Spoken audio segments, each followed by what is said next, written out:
لحظه خداحافظی به سینه‌ام فشردمت،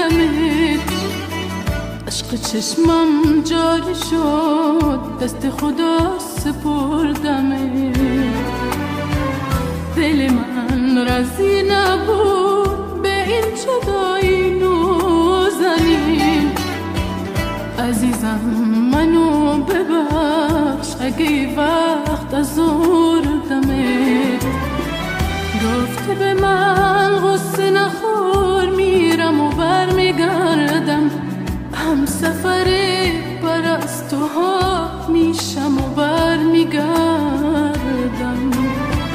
گفتی تو هم مثل خودم غمگینی از جدایی، گفتی تو چشم هم بزنی میرم و برمیگردم.